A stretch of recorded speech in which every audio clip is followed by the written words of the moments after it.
Hi, it's Elva Chase. I am a board certified Christian counselor, and today I want to talk about how forgiveness improves our mental health. So, forgiveness is often publicized as like a noble virtue that's essential for personal peace and harmony. Beyond its moral and ethical implications, forgiveness plays like a major role in enhancing mental health. Um, like in understanding how forgiveness impacts our mental well-being, it can encourage us to embrace the practice of fostering a healthier and more balanced life. Holding on to grudges and harboring resentment, that's a major source of stress and anxiety by itself, because when we choose not to forgive, our bodies remain in like this heightened state of tension, and it triggers the release of stress hormones like cortisol. And we know what cortisol can do to our bodies, right? Like, especially in our belly area. And I don't know about y'all, but I just can't have that in my life right now. But anyway, it's like a chronic stress that it can lead to various health issues. I'm sorry, it's like really thundering outside right now. But it's various health issues like high blood pressure, heart disease, and like a weakened immune system. Now, forgiveness, believe it or not, actually helps to alleviate the stress, and it promotes relaxation and reducing like psychological, physiological symptoms associated with anxiety. So, forgiveness, it requires a conscious effort to let go of like negative emotions, of course, and replace them with more positive ones.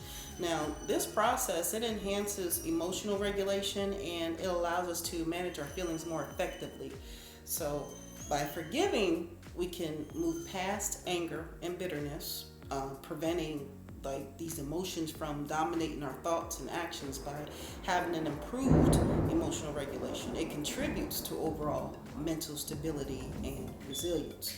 So forgiveness is like a cornerstone of healthy relationships, right? Like, when we forgive, we open the door to reconciliation and the restoration of trust. So this is not only improves our interactions with others, but it also reinforces our social support networks. Like, strong relationships, they're crucial for mental health because it provides emotional support.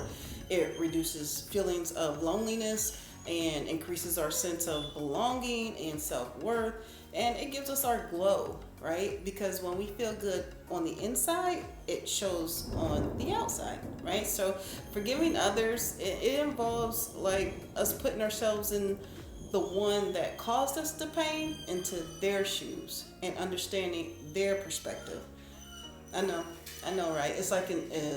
It's not an easy thing to do, but in my opinion, and I'll say it again, in my opinion, it's something that needs to be done in order for us to move forward in a successful manner in our lives.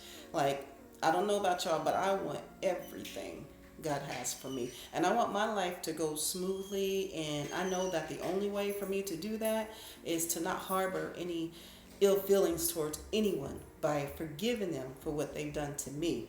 Now, it keeps all the nastiness, that comes with being bitter out of your mental and emotional. I can't function like that. I have to be free in all aspects of life. So trust me, I didn't, I did not come this way.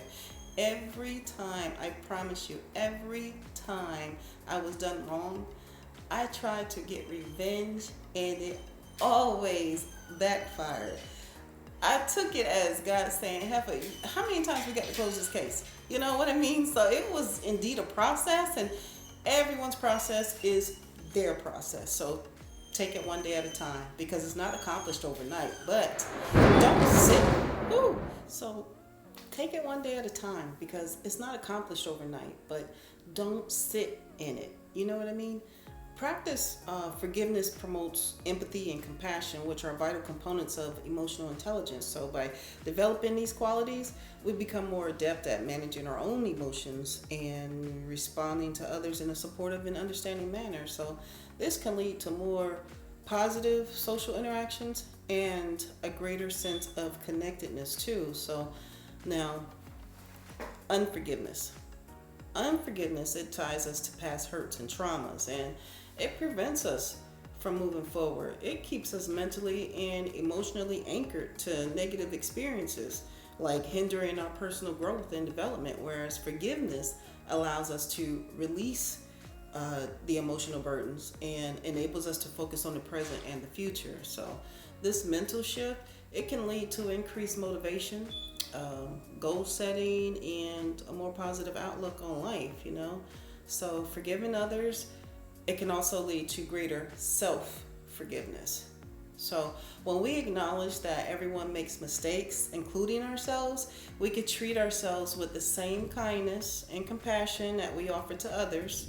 So this self-compassion, it boosts our self-esteem and reduces feelings of guilt and shame. So a healthy self-esteem is linked to better mental health, so including lower rates of depression and anxiety. So for many, forgiveness is like a deeply spiritual act that brings a sense of peace and closure. I know it does for me, and it allows us to align our actions with our values and beliefs, which leads to inner harmony. Now, this spiritual aspect of forgiveness provides a profound psychological healing, which fosters a sense of purpose and fulfillment. Now, I'm not going to throw all of that at you without telling you how to embrace forgiveness. So write this down. Number one, we can acknowledge the hurt by recognizing and accepting the pain caused by the offense. Allow yourself to go through the process.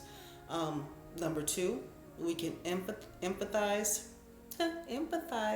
with the offender. Yeah, I know, but we have to do it. We have to empathize with the offender and be genuine about it too, because God knows our hearts and our thought process. So it was hard, but I have truly and genuinely forgiven everyone that has wronged me. It's a little side note. Just because you forgive that person or those individuals does not mean you have to pal around with them, but it's up to you. Everyone's situation is different. In my case, although I forgive them, I still love them, but from afar, because they already showed me who they are. But all in all, we still must try to understand the offender's perspective and reasons for their actions. Because, it has to be pretty heavy, the internal misery that they must be carrying around to just wake up and decide, hey, I want to hurt somebody today. Can you imagine all that stuff that's messed up inside of them? Because hurt people, right? So, number three, decide to forgive. By making a conscious choice to forgive, it just don't allow yourself to sin in it. Remember what I said earlier, that it is a process. It's not a one-time event. It's in your due time. Just don't allow yourself to sit in it, because then you become like them, and that bitterness will sit in, and then a whole slew of stuff will come behind it and start affecting your mental health.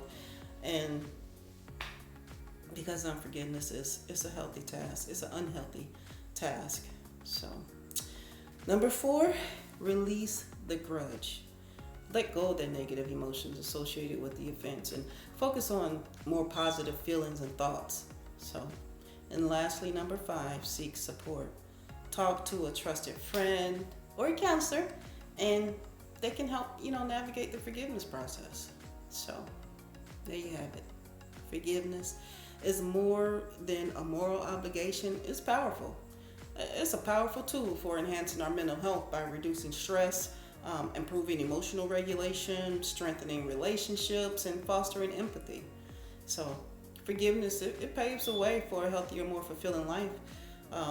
Embracing forgiveness allows us to move past our hurts. It cultivates positive emotions, and it builds a resilient and compassionate mindset. So, in doing so, we need not only to improve our mental well-being, but we also contribute to a more understanding and pleasant world. So, do me a favor, read Matthew 6:14. Matthew 6:14. And it says, if you forgive other people when they sin against you, your Heavenly Father will also forgive you. And we want that. We need that. It's important to remember that forgiveness scriptures like this, it reminds us that since God forgives us, we too Must offer forgiveness to those who have wronged us. Pray to God and ask Him to help you. He will. He helped me. So, moral to the story, if you have someone in your past or your present and you know you need to forgive them, start the process now so you can start living a healthier you and your mental and for a healthier you in all aspects of life. Imagine that. For more information, hit the subscribe button, and for a session, visit elvachase.com and let's have a conversation.